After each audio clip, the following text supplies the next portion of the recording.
This is Nature 5, and this is the very rare volume on Africa's Vanishing Art, The Rock Paintings of Tanzania, by Mary Leakey. And we'll get to how significant this really is as a volume in just a minute.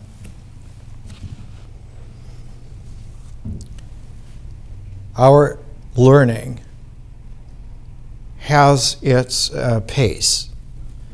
And its pace is that every month, every 4 presentations, we change. We shift our whole, not so much a frame of reference, but we shift the way in which our orientation is. And we do this 3 times, and then we take a break. The 13th week, we do 3 sets of 4, and then the 13th week I call an interval, and the interval is there for articulation. And then we do another 3-part, 4-session, 4 presentation, so that you get a square of 4, and those squares add up until there are 12, so you get a kind of 3 squares that make a rectangle, and then there's an interval, and we do that 4 times during a year, so that the phases of our education are like seasons. And the education has an annual cycle. In ancient times, the annual cycle was always repeated. It wasn't repetition so much as it was an immediate return to it. Every ancient calendar had an annual cycle. And the lunar cycle of a month was always wove within that. But our concern is something beyond nature. We're respecting nature, and we're investigating nature, and we're beginning with nature. But our kind, for a very long time, has had supernatural capacities, supernatural qualities, and at times it was called magic. We would call it consciousness. And that consciousness transforms. It doesn't just change in the sense of a transposition or to add or subtract, but it completely transforms. And so we need a double annual cycle. We need to have 1 year of 4 phases that constitute a natural annual year.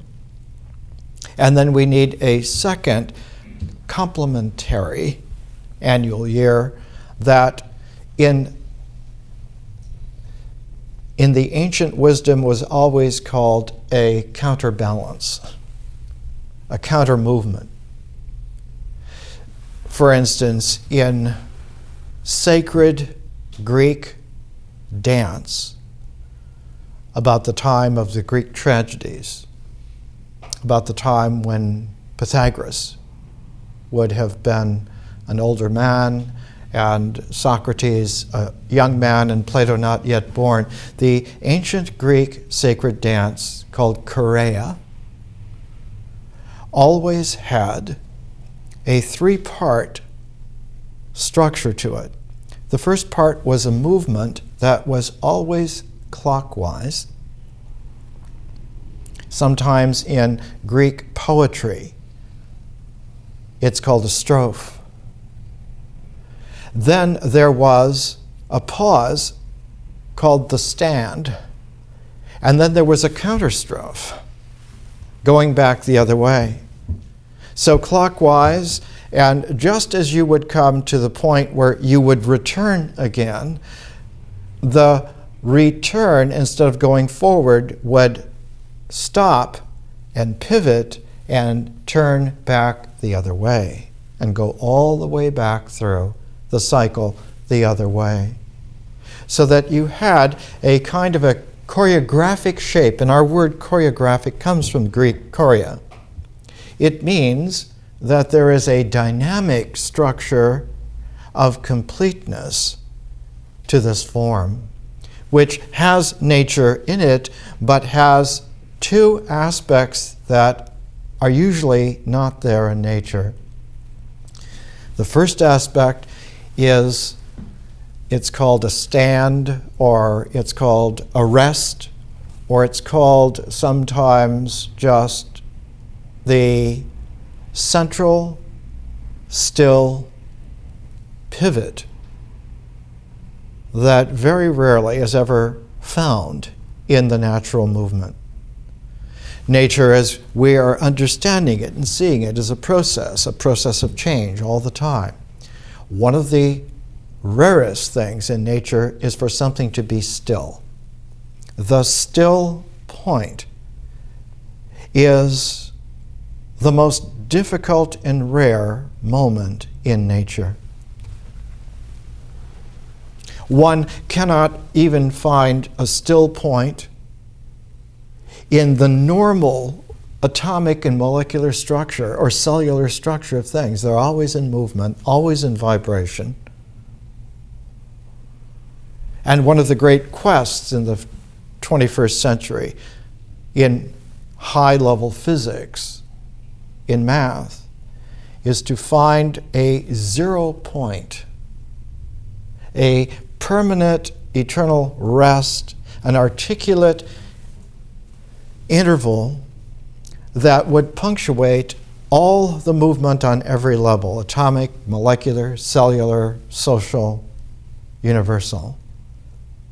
That 0 point, that rest, in Sanskrit was always called bindu, meaning a point so still that it vanishes from its existentiality. And because it vanishes from its existentiality, it leaves no trace that it was ever there. In China, it's called Tao. And this Tao is larger than universal in the sense that the entire universe has emerged from it whole. One of the most curious qualities of the still point is that without anyone causing it, emergence happens.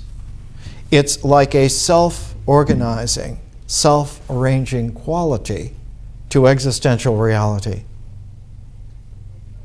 For us, in the ancient Greek chorea, that still point, that stand, that pause, allowed for the turning of everything, of the entire dynamic, the turning of the entire dynamic of the annual cycle of nature to turn and go back the other way.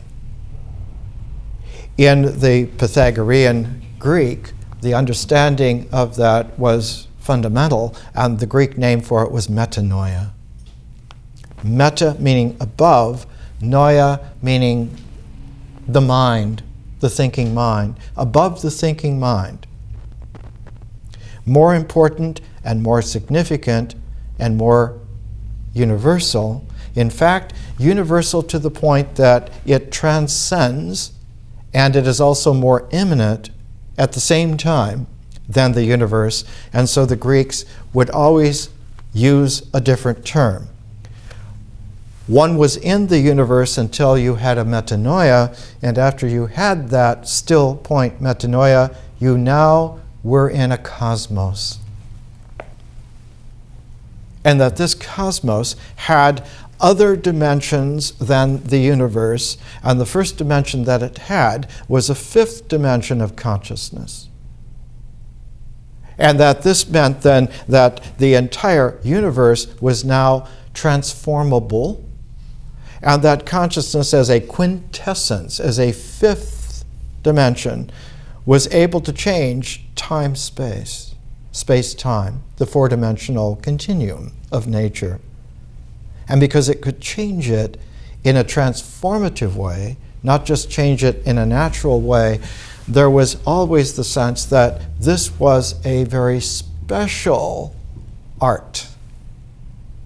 And so the art of something like alchemy, the art of something like understanding the cosmic celestial structure, the art of making a supernatural person, a holy person, a sacred person. And the whole notion then that once one understood that the person was more dimensional than was nature, then the term had to have a different connotation for a temporary, an artificial person, and the Greek word for that, personae, actually applied to a mask. That the mask over this spiritual person, this sacred, holy person, was what was there in terms of a limited existentiality that was untransformed and still in nature. It was natural, but it was in no way conscious.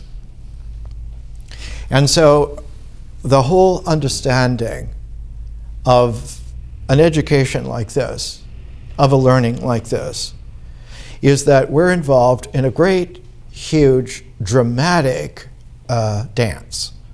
And the whole first year is a movement in 4 phases of how nature traditionally brought itself together. That the integral mode of nature is well attested to. It always begins with nature. It always then develops out of this Tao, out of this ceaseless change of the process of nature. It develops existentiality, existence itself, the unity. And we saw in the first 4 presentations of nature, natures 1 through 4, that by using a pair of books, the I Ching and some selected writings of Thoreau, we took a natural man and we took one of the earliest natural comportments, not yet a philosophy at all. And we saw that the I Ching and Thoreau together gave us a beginning. And so our first month, our first lunar cycle of the education was those 2 books. And what they gave us was a pair, like a tuning fork, that allowed for us to tune ourselves to the process of nature. Now we're taking another pair. We're taking Jane Goodall's book about her life with chimpanzees through a window, and we're taking Mary Leakey's great book, Disclosing the Past, and we're using Mary Leakey and Jane Goodall to tune again to a deeper octave. Thoreau and the I Ching are all about the way in which civilization emerged from a Neolithic, and that Neolithic era emerged from a Paleolithic era that went back enormous distances, farther back in years and time than our very species. And now, with Mary Leakey and Jane Goodall, we're taking another pair as another tuning fork, and we're taking ourselves back about 1 million times what the first pair gave us. The I Ching is from about 3000 BC, from its earliest seed. That's only 5,000 years. We're looking now at Mary Leakey, who took the origins of our kind back 6 million years, and Jane Goodall, who took the primate context out of which it emerged back 70 million years. So this next 4 presentations are a deeper tuning fork. We're moving from 5,000 years of civilization to 70 million years of life forms that are related to us. And then the third pair will take us back billions of years. The third pair, I'm taking Lynn Margulis's Symbiotic Planet and James D. Watson's The Double Helix.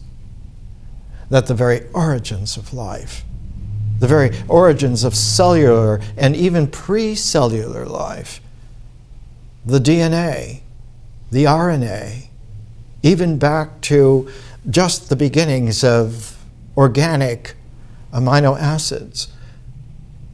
So that in 3 steps, we're tuning ourselves in this first phase of our learning to see powers of expansion and powers of penetration at the same time. 5,000 years, 70 million years, about 3 billion years just in the star system alone. The universe, as we understand it now, is close to 14 billion years old, and organic compounds began to form within the first billion years, so that organic materials for life have been around for almost 13 billion years. In all of that, what we're trying to learn is that our reality is not here. It's not definable here. Our reality is in a parfait of flows, processes that allow for emergence into form, not just many times, but uncountable times. And that the appreciation of this is not just to expand ourselves, but to deepen ourselves and to give ourselves an angle of insight that penetrates all the way through and allows us to appreciate our reality rather than just some kind of personae that is convenient from the culture, from the society, from the inculcated learning, and to give ourselves a chance to become wise. Not just wise, but wise about being wise. And that's the name of our species, Homo sapiens sapiens. It's doubled because it's exponential. And wisdom, when it's exponential, means then that one has not only mastered the natural cycle, but one has undergone the metanoia and has opened oneself up to the conscious cycle. And the cycle of consciousness is not integral at all, but is differential. As nature always integrates, always brings forms that are integral. We'll see with the next phase of the education, with ritual. Ritual is all about existence. It's about maintaining existence, about having existentials really be objectively there, objectively firm. And that a whole other process called myth comes out of this. The process of feeling-toned language that images, and that this languaged imagery, the feeling-toned quality of it, can, as another process like nature, give rise to another integral form, the mind. And the mind will be as objective as the existentials are. And they're capable of alignment to almost any degree of exactness, it turns out. But at that still point, the entire integral capacity undergoes a change so vast that it used to be called a sea change. It isn't just that something is different, it's that the entire ocean is different. And that this metaphor of a sea change is really about the capacity now to have a differential, conscious dimension to everything. And that one can gift one's consciousness to existentials and to the symbolic mind, and they will absorb that extra dimension and become charged with the capacity to transform. And we'll see in our education by the 5th phase, when we get to vision, to consciousness, that everything that we are looking at in the first year has opened up differentially. It's still integral, can be appreciated integrally, but now we'll have a completely complementarity capacity to it. And what differentiation brings out are arrays of possibility that are unbounded. So where nature loves to eventually have objectivity in things or objectivity in thought, consciousness always has the ability to color outside all the lines. To not only color outside the lines, but to use just pure color with no lines at all. You can have many kinds of ritual, ceremonial, symbolic forms and processes, but you will never have a Matisse. A Matisse can take just a sheet of colored paper and a scissors, like the old Matisse who couldn't get out of his wheelchair in his late 80s, and just cut out shapes of pure color and put them creatively against a wall, and all of a sudden you have a complete revelation that this is a different quality of form. This is art. It's not existential. It's not mental. It's art. And it belongs to our spirit person. And that we are in differential conscious reality. We are able to be who we are without any lines. One of Wallace Stevens' famous poems is called "The Good Man Has No Face." Another called "The Snowman."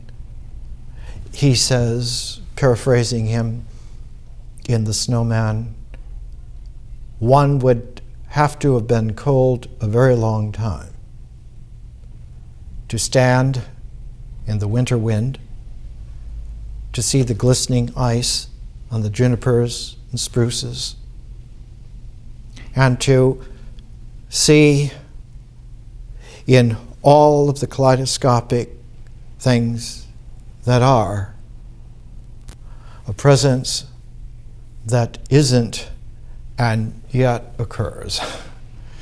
It's this kind of a quality that we're looking to learn, that we're learning to investigate, and that our investigation will constitute an education that will take us completely through, as we saw in the ancient Chinese wisdom, completely through a pentatonic, a 5-phase quality, and then we're going to add 3 phases that were hardly ever shown in the ancient Chinese, but were always of concern in the developments later on.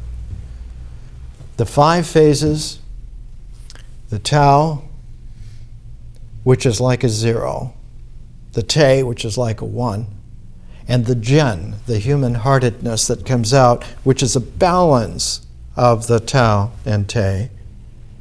And from that Zhen, because it is a balance of Tao and Te, it is not purely objective like Te, nor is it purely a process like Tao. And because it has a parallel with Tao, it also has a connection with Te, and so what comes out of Zhen The fourth phase is the E, the symbols in the mind, and that the symbols in the mind are objective. They are objective in the same natural registry as the existentials are in the te of the world. And that's why the I Ching is called the I Ching. The Book of Changes, as it is usually translated, but it actually means the ancient characters do not read a Book of Changes. They read Joe E, the symbols of the Joe. The Joe being the Joe Dynasty that was founded about 1200 BC. And we've gone through a great deal of that background, and we need to firm it up for ourselves so that we have a clearer notion now that the Paleolithic is a vast, vast time. Our species emerged about 120,000 years ago. The Paleolithic could still be found up until about 10,000 years ago. And in certain parts of the world, the Paleolithic could be found or refound, rediscovered, like Fuxi in 3000 BC in China, rediscovered again the contact with the Paleolithic because the Neolithic culture in which he lived at the time was so distorted that someone had to go back and recalibrate it, and that's what he did. And the Trigrams of 3000 BC are going back to the Paleolithic. In fact, Fuxi is always held in Chinese lore as the patron god of hunting, the patron of divination. And it's the hunting, the gathering, the fishing, the divination, the shamanic quality is always that quality of the Paleolithic, where one goes back to the animals and plants and immerses oneself in the participation of their life and of the way in which they emerge and continue to emerge and re-emerge and always return. And so the Paleolithic is sewn into the flow of the natural process without any glitch whatsoever.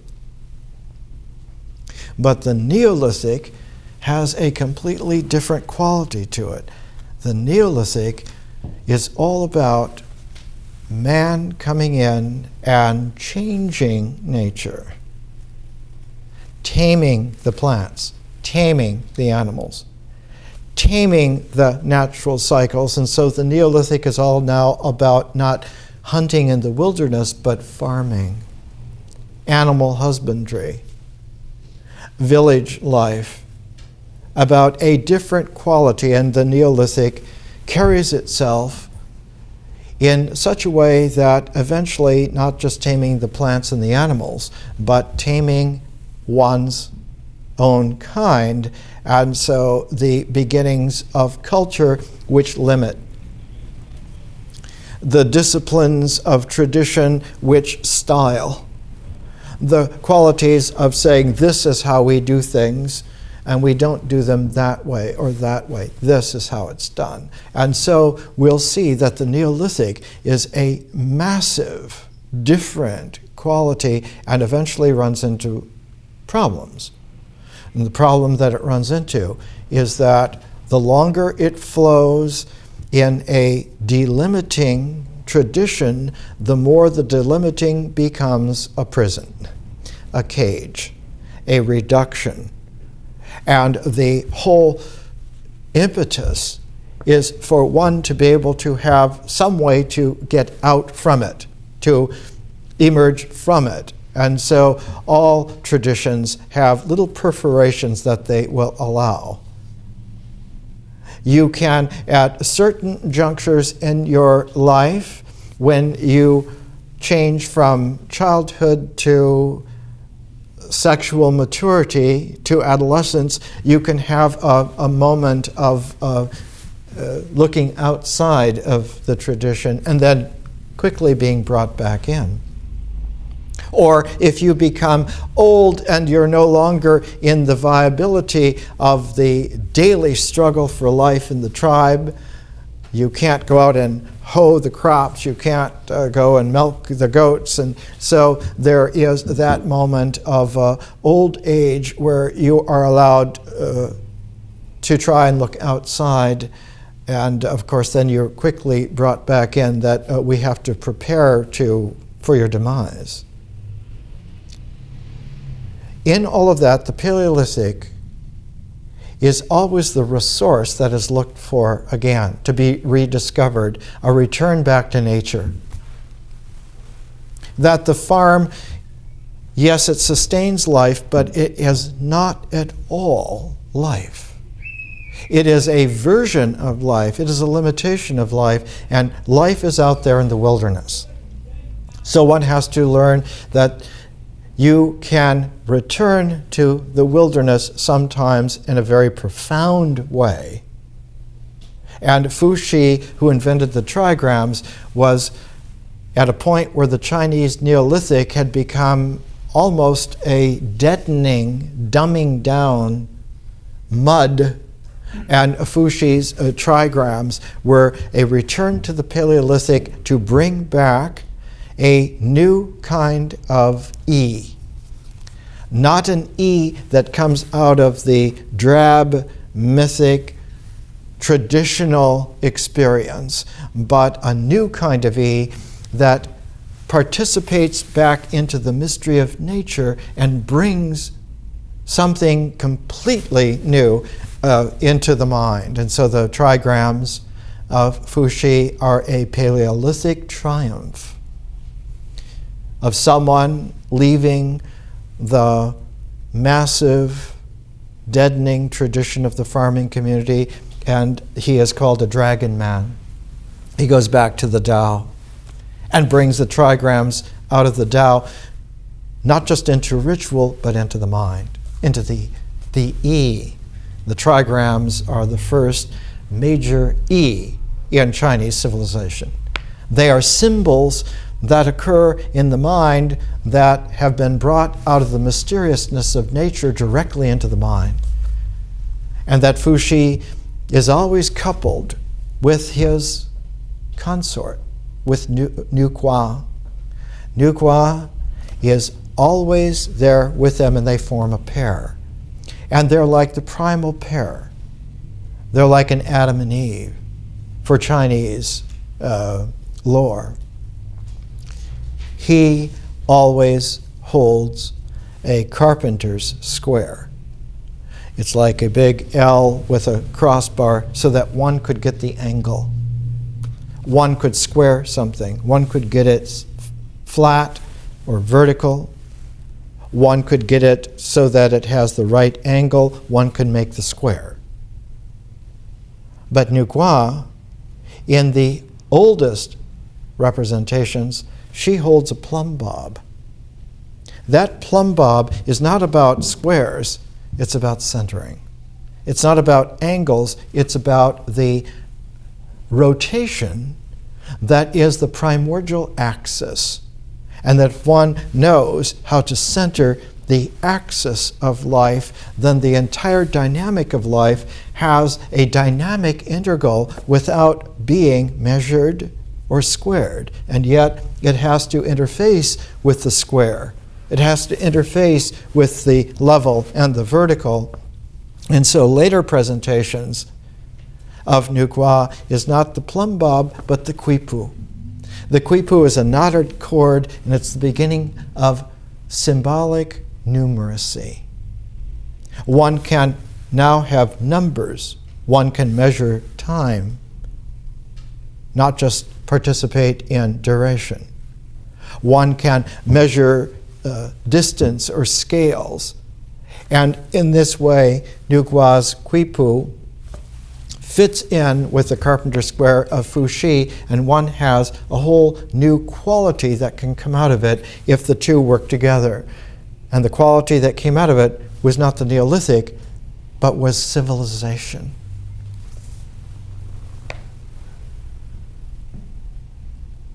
The I Ching we saw with the hexagrams was all about the Joe E, the symbols of the Joe Dynasty, about 1200 BC.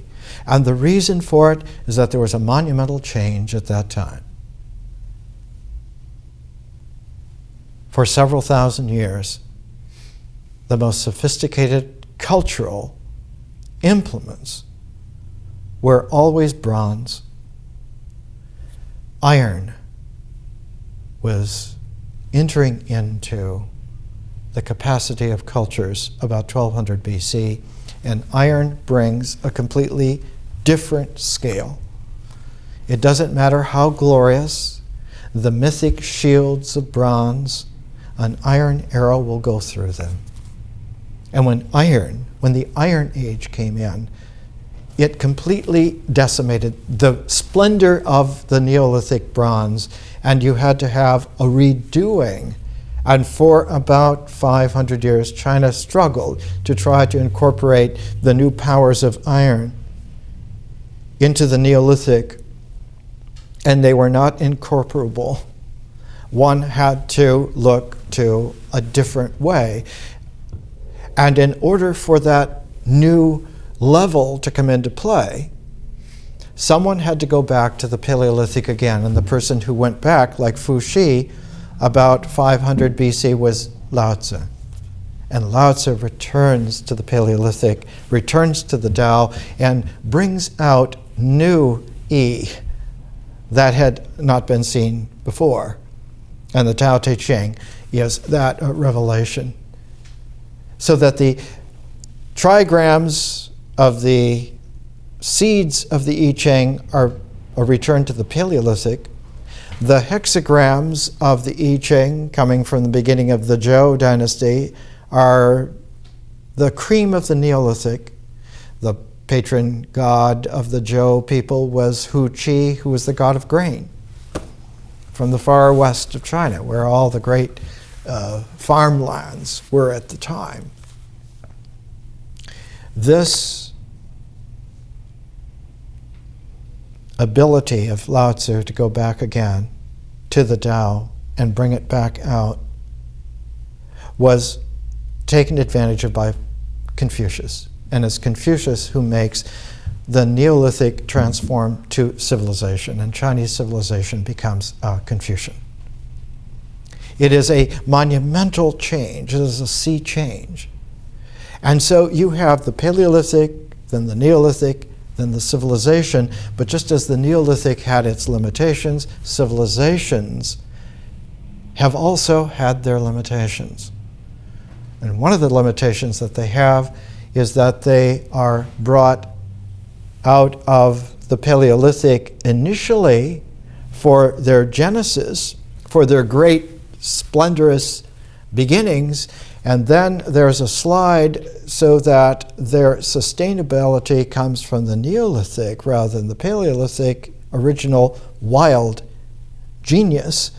And the Neolithic tradition takes over, and more the civilization becomes folded back into a Neolithic pattern and starts to become limited to the extent that the civilization devolves and becomes an empire.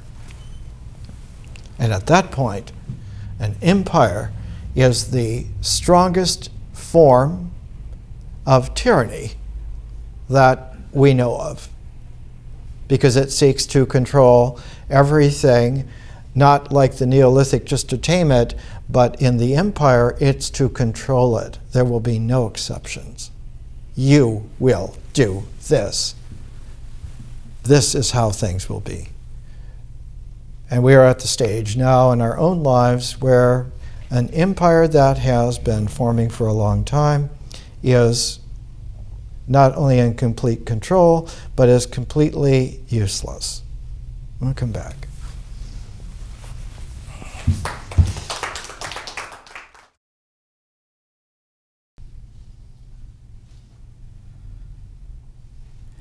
We're coming back. This is one of the oldest symbols in the world. It's a Paleolithic symbol of consciousness. And the hand, the symbol I've used for almost 40 years. There are two versions of the hand. One is for it to make an imprint from the color, and the other is in this hand, is to have the hand there and mulch the color with your saliva and then blow on the hand so that you stencil the hand. The handprint that's there is the way in which integration in the natural ecology comes to its rest, and the stenciled hand is the way in which the hand is differentially conscious. Its impress is no longer integrally there, but its resonant effect is apparent. When we come to Mary Leakey and Jane Goodall, we come to one of the most surprising things on our planet. We come to two women who wanted to return to the Paleolithic and went with such stamina and dedication that they penetrated completely through it.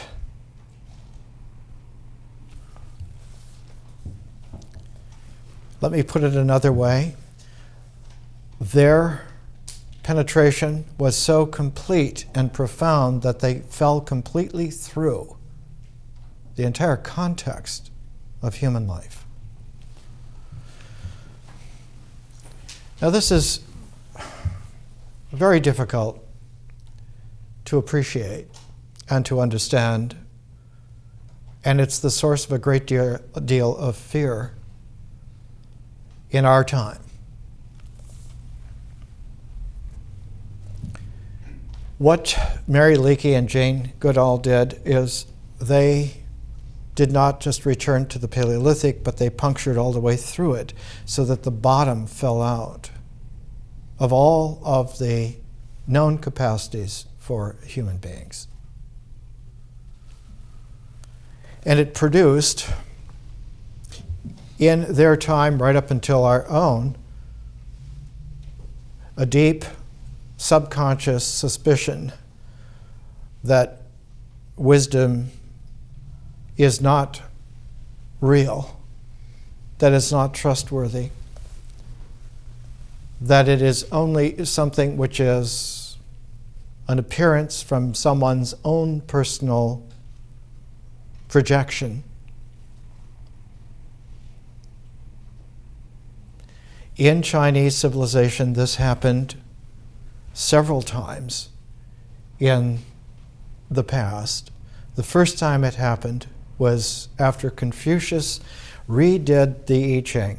The Paleolithic trigrams were made into the Neolithic hexagrams, and then Confucius added all the commentaries, the 10 wings, so that the I Ching with the Confucian commentaries is a document of civilization, not a Paleolithic divination or from primordiality, nor is it the human-based, family-styled I Ching of the Joe Dynasty.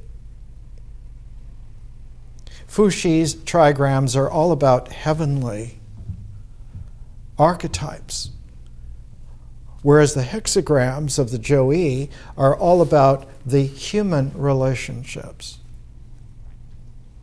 The trigrams in the hexagram order of the I Ching of 1200 BC are no longer about celestial patterns, but they're about human relations. The 3 lines of the Te in Fuxi become the Father, the Creator. The 3 so-called broken lines in the Paleolithic, they're not broken at all. They're like this handprint. They're the stencil of what is not there, the Tao. The Tao can not be seen. It is not there.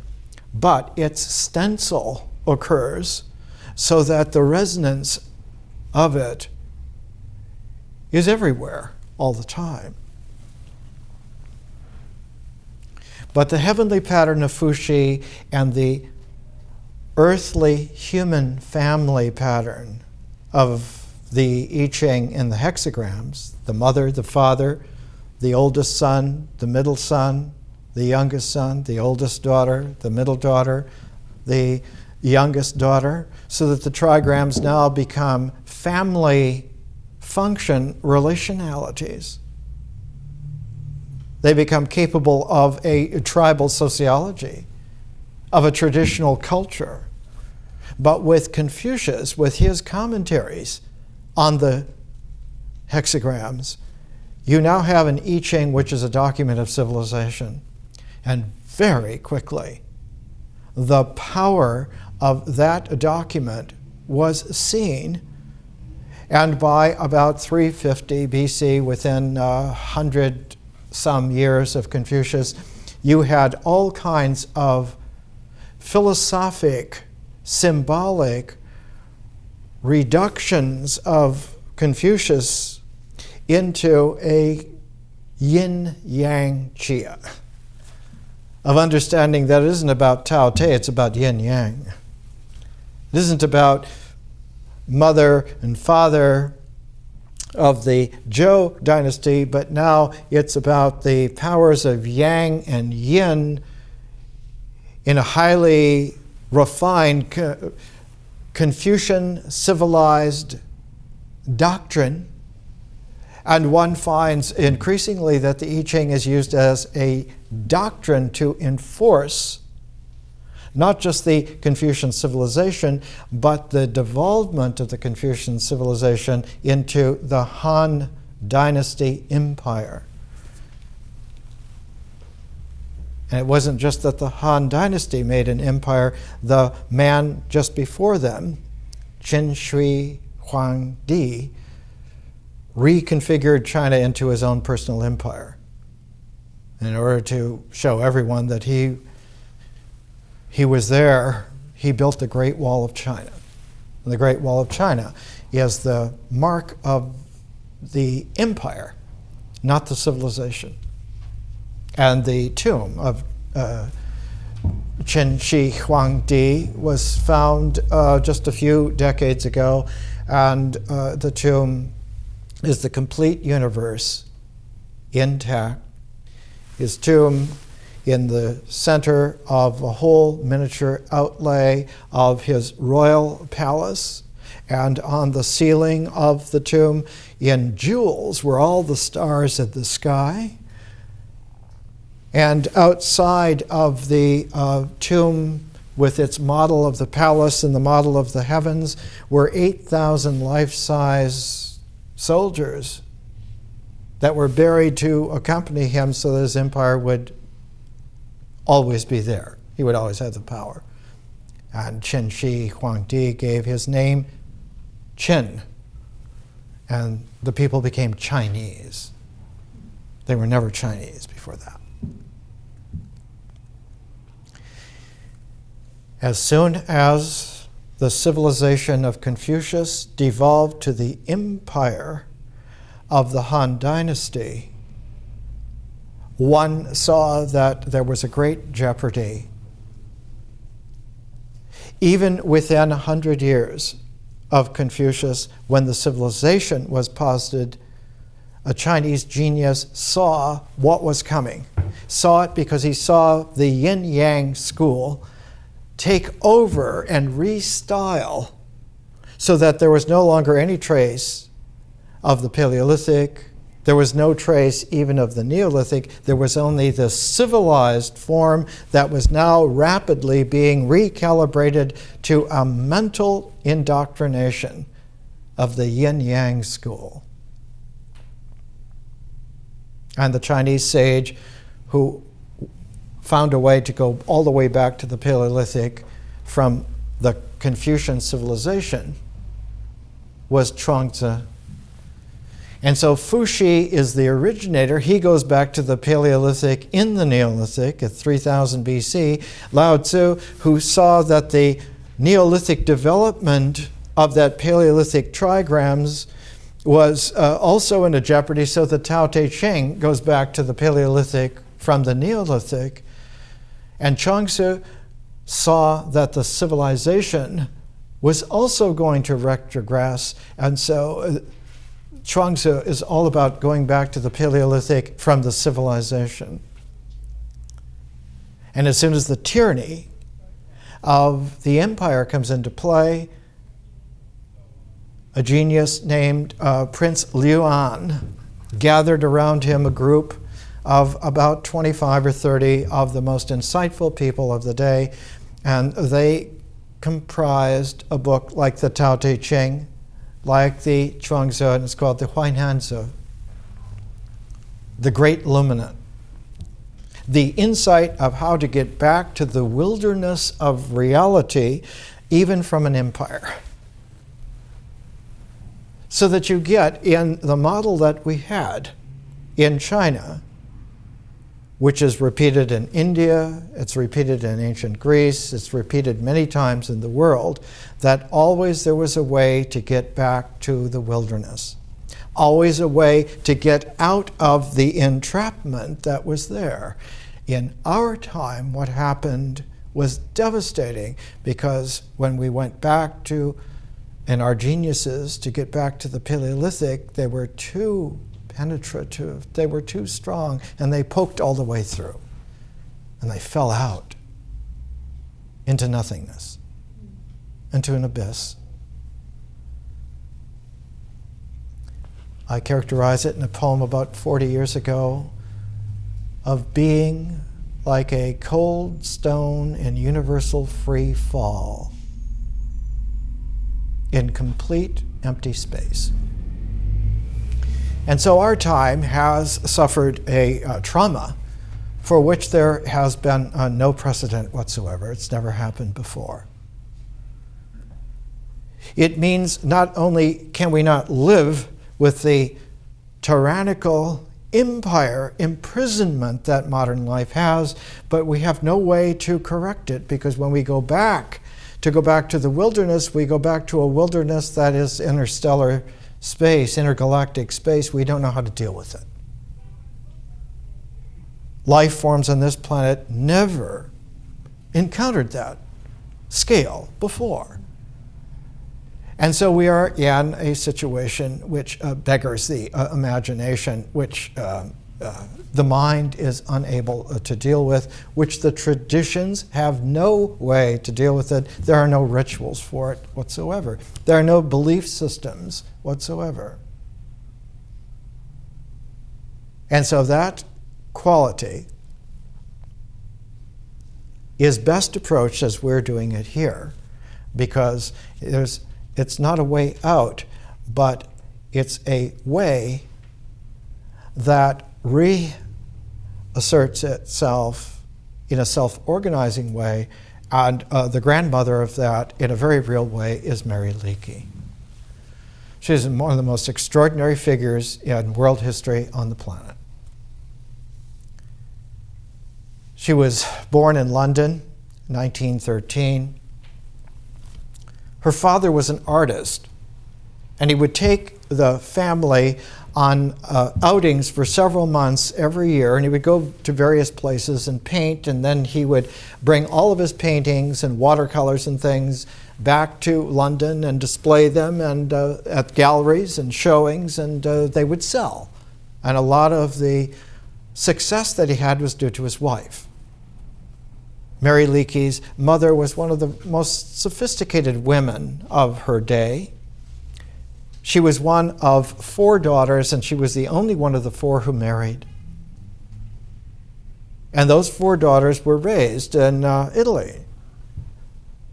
Mary Leakey's grandmother was quite well-to-do, and they had a very palatial place in Italy. And in fact, her mother and her 3 aunts always talked very refined Italian at home. They didn't speak English at all.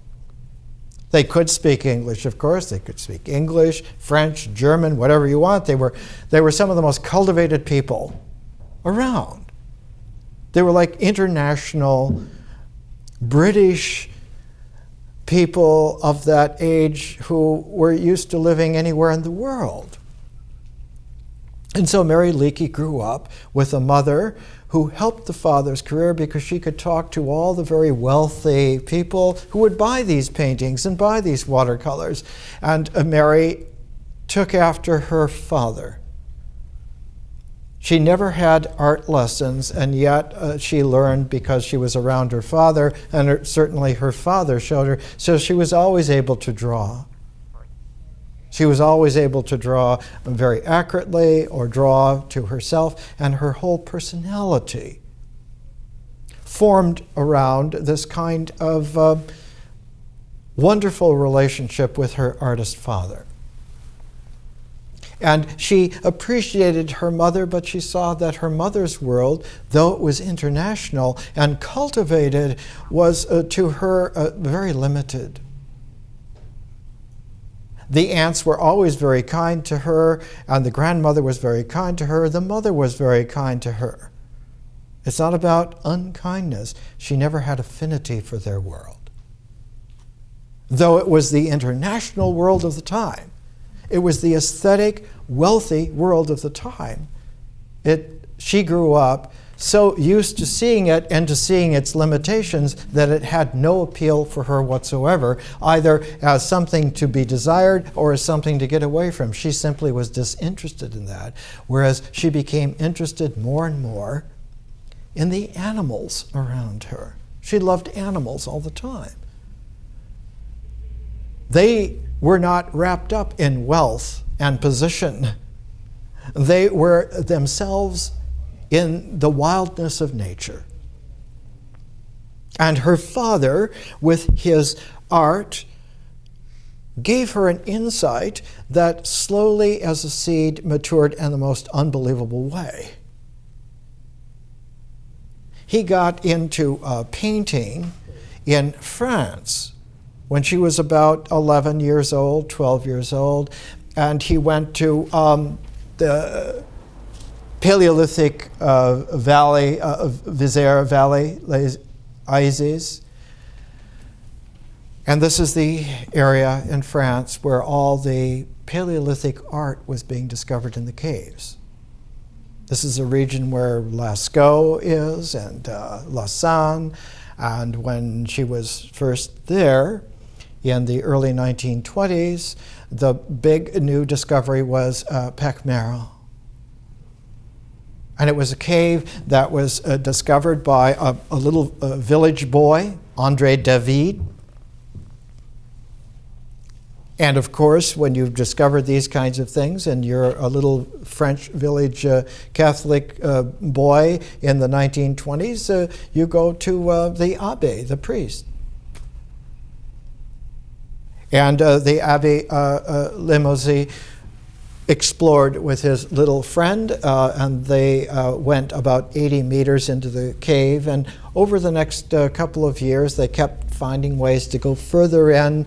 And finally, in 1922, the boy was older now and under the tutelage of the priest, who was a very kindly, very excellent sort of man. He would ride his bicycle from village to village to perform mass and different things for people, one of these giving people. And he had done a few monographs on cave art, so he had taught this boy a few things, and the boy in 1922, September of 1922, finally went deep enough into the cave that he found an enormous hall. The hall was almost 500 meters long by 20 meters wide. Huge. The size of almost 2 football fields. And then he found another hall beyond it, just as big, and this is the one that had all the paintings in it. Well, 12-year-old Mary Leakey was one of the first people to ever see them. The abbé with her mother. The father was afraid to go that far underground and in, and it was a very narrow, tortuous passage. For 500 meters is a long way. It's almost a third of a mile. The mother got scraped and cut, and the abbey had to apply first aid, but she didn't want to go back. She didn't want to. And Mary Leakey, at 12, was taken all the way in, and there at Peckmerrill, a miracle happened. She discovered that she could see what these forms were, that they appeared to her very easily, even though other people had to sort of look to try to see what they were. She could immediately see them and draw them. And she discovered that she had this wild talent. She could immediately, primordially see what was there exactly and draw it. She had one of these artistic instant eyes that's very rare in life. She also tied it in with works that obviously were not a part of any kind of civilization that we had ever heard of. No one by 1923, when she went in there, realized that all of this was really, really ancient. And finally, even in 1952, this is one of 500 copies, 400 centuries of cave art. Tens of thousands of years old.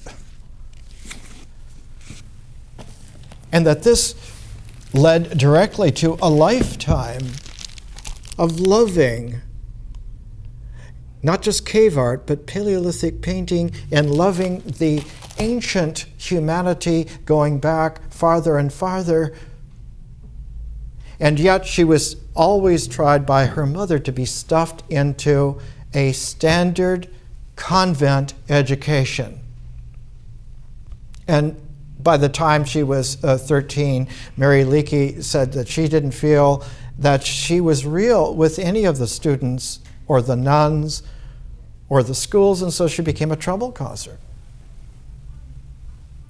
When it came time to recite poetry one time, she hid in the furnace room of the convent school. She said of it, she said, I can't even remember its name, whether it was the Convent of Assumptions or whether it was the Assumption of the Blessed Mary Convent.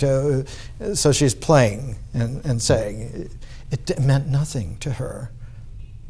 So the Mother Superior wanted to punish her, that she would have to declaim poetry before the entire school and all the nuns. And the Mother Superior, Mary Leakey, said, no, I will not. And defied the Mother Superior, defied the convent school, defied the whole convention at 13. And of course, she was asked to leave, and she said, I was very happy. The sale of the father's paintings, because he died at age 58 of cancer, and they had to make their way, and the sale of his paintings was very successful, and the mother bought a house in Wimbledon, outside of London. And they were there for 2 years, and Mary said that unfortunately there was a convent school there too, and so she was put into it.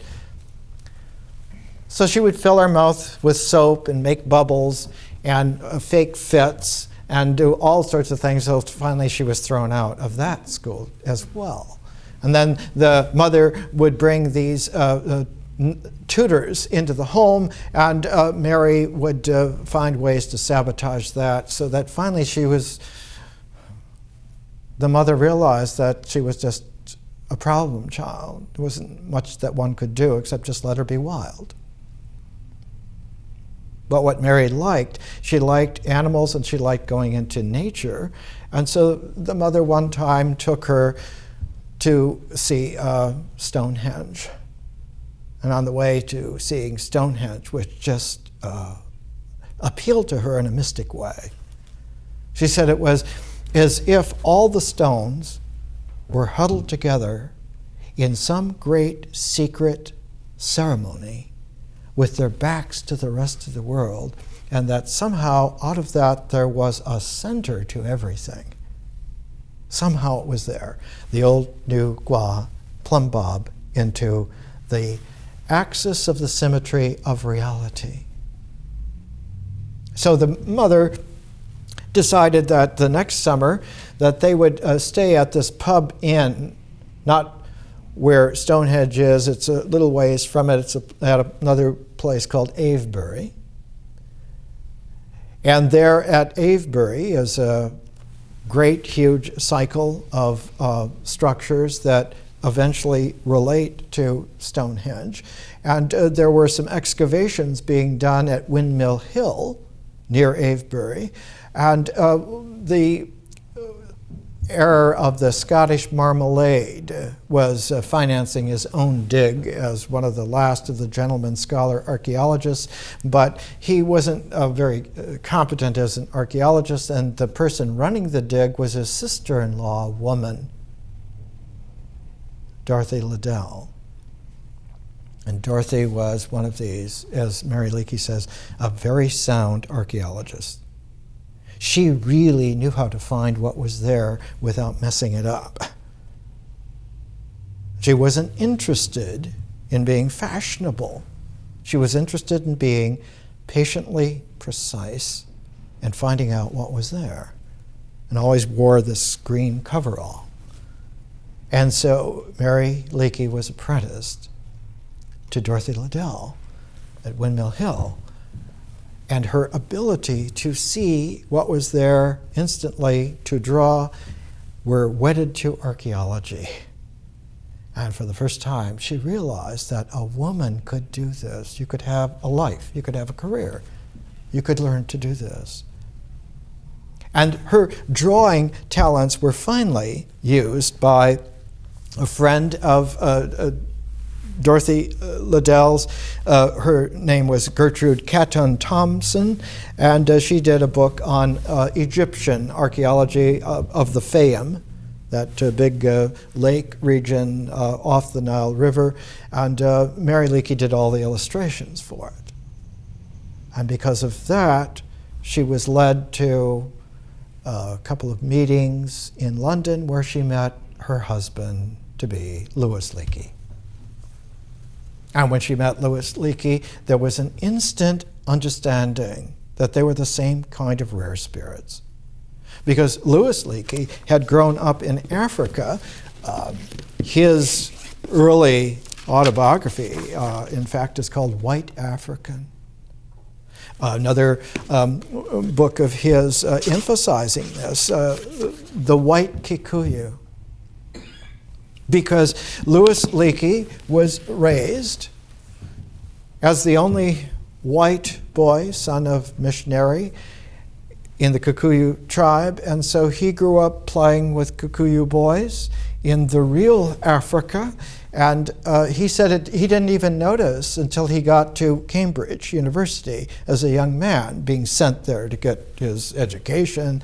And he said he realized for the first time that when he dreamed, he didn't dream in English, he dreamed in Kikuyu. And he eventually became the only white member of the Kikuyu tribe. They held him in such honor that when later on there was a lot of terrorist activity in the early 50s in Kenya with the Mau Mau uprisings under Jomo Kenyatta, named for Mount Kenya. Louis Leakey went to Jomo Kenyatta as a senior Kikuyu elder, not as a white man. And Kenyatta honored him as a member of the Kikuyu tribe. And Louis Leakey never had any problems whatsoever with the Mau Mau situation. In fact, was the only one to be able to tell the English at the time. This is not a matter that is small. This is a very big, huge matter. It has to be dealt with in a tribal way. You can't deal with it in terms of the British Empire. They will never give up. They cannot give in. But they can be worked with. Well, Mary Leakey at 20 met Louis Leakey. Mary Douglas Nicole met Louis Leakey, and that was it. Even though he was married and he had 2 children, that was a convention. That was a stage setting, Not in and of itself. It was a good marriage. They were wonderful children. But in terms of what he shared and found and uncovered with Mary, which was the widest wilderness imaginable. Two people who looked at each other and saw the same kind of resonance that they were capable of puncturing through all the conventions of any scale and any kind.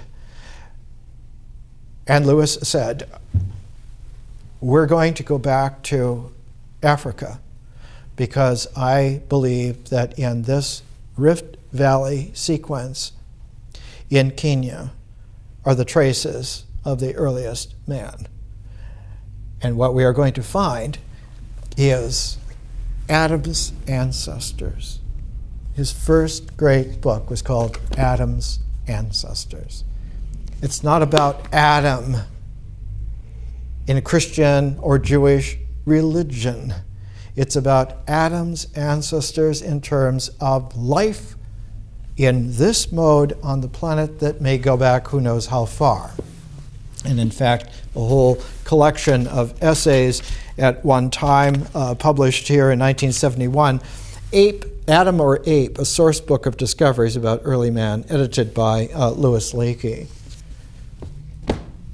The whole quality of his relationship with Mary Leakey was that it was completely outside of all conventions. And when they went there in a very peculiar way. He was at home in the landscape as an African, but she was at home in the universe as an insight genius artist.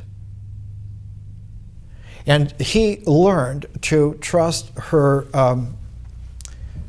insight genius. He could take what she would find and he could order it into larger and larger realms. And so Mary Leakey became the person who went out in the field and found the stuff and brought it back to camp, and Lewis there in the camp would sort it out like a white African to try to make the context of what all this patterns as. And so they had a symbiosis. She was in the field. And she was not just a woman alone in the field. She was the only human out there very often, but she always had dogs. She says in her book, I have now for 55 years had Dalmatians. She loved Dalmatians. And so she would pack 3 or 4 or 5 Dalmatians into an old Land Rover and take herself out with her pork pie hat. And she learned to enjoy smoking cigars and to drink her bourbon in the evening. And she would go out alone, not just month after month and year after year, but decade after decade. She had the incredible, centering, dynamic patience of New Gauze Plum Bob. And in 1959, after decades out there, she rushed into camp, and Lewis said he was at first terrified because she was just running into camp, and then he heard what she was saying, I've found him, I found him. And she found the first traces ever of a species that no one had even known about, one of our ancestors going back several million years. It wasn't just that the earth wasn't formed 6,000 years ago with Adam. It's that cognate species to us have existed for millions and millions of years. One of the great friends of Louis Leakey was Van Morris Goodall. She was like Mary Leakey's mother, very cultivated, very international, and she's the mother of Jane Goodall. And she wrote Unveiling Man's Origins. He's given the title, but she wrote the book. And in a way, Van Goodall and Mary Leakey are two sides of that kind of femininity. But just as Mary Leakey was different from her mother, Van's daughter was like the Mary Leakey compared to her. So Mary Leakey and Jane Goodall are very similar kinds of women. They're able to go out alone for decades into the wilderness of nature, not just to the Paleolithic, but beyond the Paleolithic. And as Mary Leakey went back 6 million years, Jane Goodall went back 70 million years. And is still at it, still alive, still there. The ability to stay in the field, not the field, to stay in wilderness alone with just a few helpers for decades, and to finally pull out of that origins that were never a part of civilization on any level. They were never a part of any Neolithic on any level. They were not even there except in a subconscious way in the Paleolithic.